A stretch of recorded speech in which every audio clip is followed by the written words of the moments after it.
নমস্কার, আমি দেবশঙ্কর হালদার আবার আপনাদের স্বাগত জানাই সেই অনুষ্ঠানে, সেই মঞ্চে যেখানে অনেক চমক অপেক্ষা করে থাকে।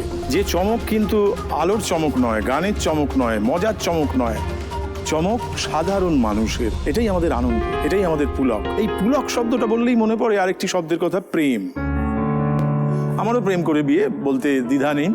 আমার স্ত্রী বাইরে থাকতেন, মানে শহরের বাইরে, কলকাতার বাইরে। আমার যে ভালো লাগে এটা যখন তাকে আমি জানান দিয়েছি, স্বভাবতই তিনিও একদিন আমার ফাঁদে পা দিলেন এবং বললেন যে আমি ভালোবাসি। তখন আমি একটি শর্ত দিয়েছিলাম তাকে। আমি বলেছিলাম যে ভালো তো বাসো, কিন্তু তুমি কি জিমন্যাস্টিক জানো? তোমাকে তো অনেকদিন ঝুলে থাকতে হবে, তা ঝোলা থাকার প্র্যাকটিস না হলে তো চলবে না, তা তোমার জিমন্যাস্টিক জানা উচিত। তাতে দেখলাম সে আরও বেশি ঝুলে পড়লো। তো ফলত আমিও তার দিকে ঝুলে পড়লাম, প্রেম ঘটলো। তার থেকে পরবর্তীকালে যা আবার হয়েছে, বিয়েটা এখনো টিকে আছে। প্রেম যখন, তার তো একটা নায়ক নায়িকা থাকবে। নায়িকার নাম সুস্মিতা, কিন্তু নায়ক তার নামটা আমরা এখনো জানি না। আমরা জানবো, ধীরে ধীরে জানবো। এই সুস্মিতার পিছনে নায়কের প্রেম, বা বলা যেতে পারে তার পিছু ধাওয়া করা, এটা কেমন ছিল দেখি। প্রেমটি কেমন ছিল? ওই সুস্মিতা, ওই দেখ তোমার সাইলেন্ট মোডে আশিকতে এসে হাজির। এই শোন না, আজকে রকম সকম থেকে মনে হচ্ছে কথা বলেই ছাড়বে। আসুক না, ঠ্যাং ভেঙে দেবো একেবারে। চল কেবিনে গিয়ে বসি। এটাই বসি নাকি? ওই দিকটায়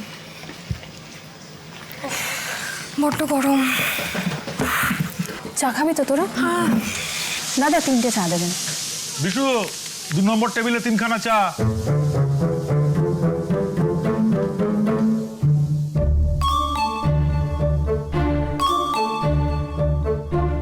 এই ছেলেটা তোকে ফলো করতে করতে তো এখানে অবধি চলে এসছে।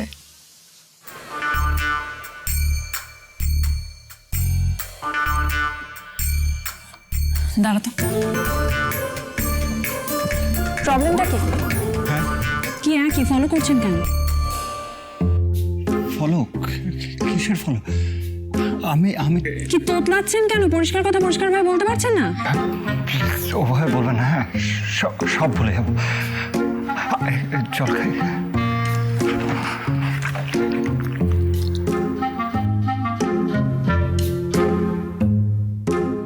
মনে পড়েছে? আপনি শুনবেন? আপনি বলবেন? মানে 1 বছর ফলো করার পর ফাইনালি বলবেন? হ্যাঁ, মানে না, 1 মিনিট।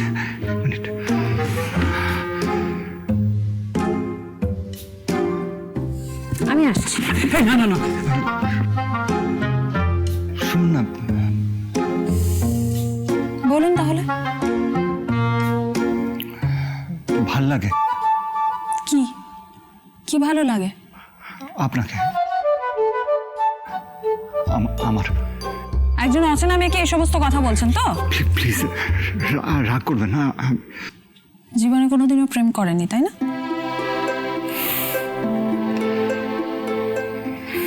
না। কেন? বসুন না, বলছি।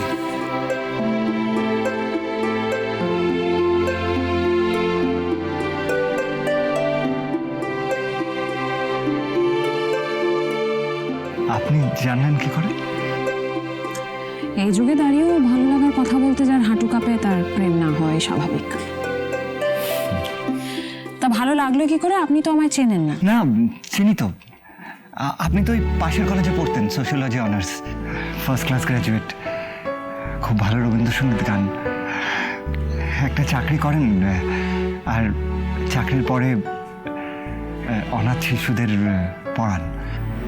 কানের দুলের শখ আছে। আর এই এই নীল রংটা তো আপনার খুব প্রিয়। আপনি কি স্টকার নাকি? এত না না, স্টকার নয়। আমি শুধু চেষ্টা করেছি আপনাকে জানার, চেনার। চেনার? তা শুধু ফলো করে আর কিছু ইনফরমেশন কালেক্ট করে একজনকে জানা হয়ে যায়, তাই তো? গান মেলে প্রথম আপনার গান শুনি। ওই আপনাদের কলেজে হয় না শীতকালে, ওইখানে আপনার গান শুনেই আমার আপনাকে ভালো লেগে যায়। হে বাবা, সরি, আমি আসলে আপনাদের মতো স্মার্ট নয় তো, তাই দেখুন কিরকম ক্যাবলার মতো সব ঘর ঘর করে বলে দিচ্ছি। না, ভালো লাগছে, ক্যারি অন। তারপর তারপর তারপর তো আপনি এনজিওতে লেকচার দিতে গেলেন, আমি শুনতে গেলাম। আপনি নারী শিক্ষা নিয়ে কত সব কথা বললেন। আপনার চিন্তা ভাবনার একটা নতুন দিক খুলে গেল আমার কাছে। যে এভাবে ভাবতে পারে তাকে না ঠিক না ভালোবেসে থাকতে পারলাম না। তা ভালো লাগা ছিল তো, একটা লেকচারেই ভালোবাসা হয়ে গেল। খুব অদ্ভুত লাগছে না শুনতে, কিন্তু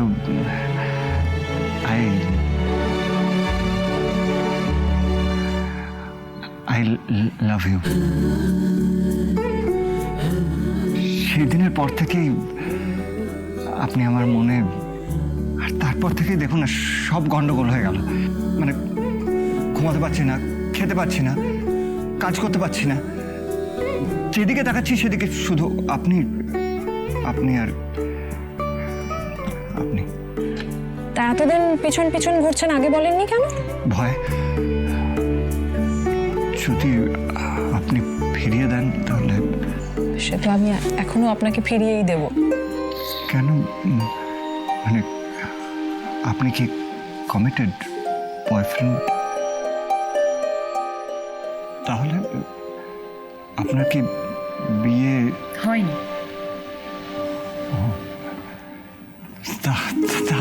তাহলে কেসটা কি? মানে আমি প্রেম ভালোবাসায় বিশ্বাস করি না।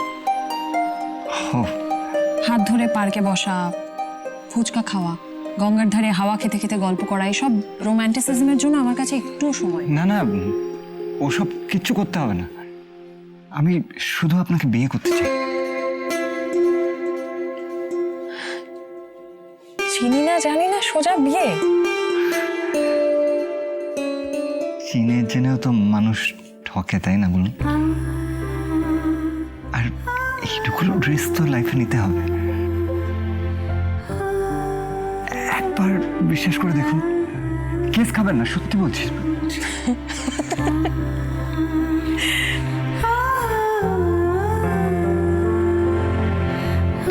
অনেস্টলি বলছি, আপনাকে আমার বেশ লেগেছে।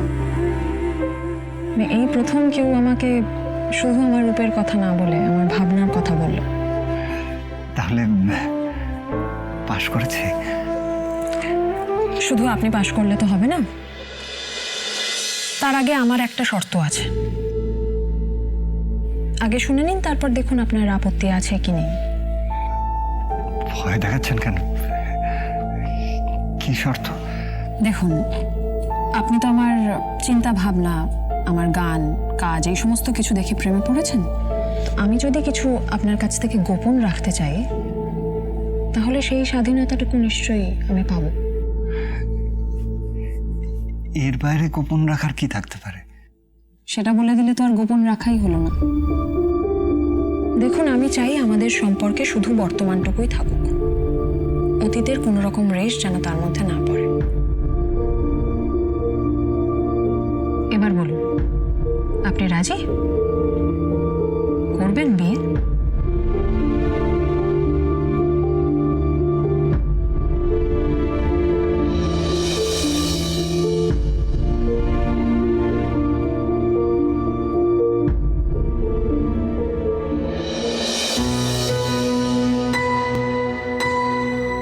আমি নিশ্চিত জানতাম হয় মেয়েটি নয় ছেলেটি একটি শর্ত আরোপ করবেই।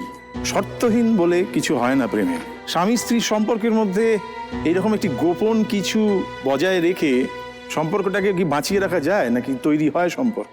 আমার 98তম প্রেম বনলতা, সে জানতো না 97তম অঞ্জনা সে সম্বন্ধে কিচ্ছু জানতো না।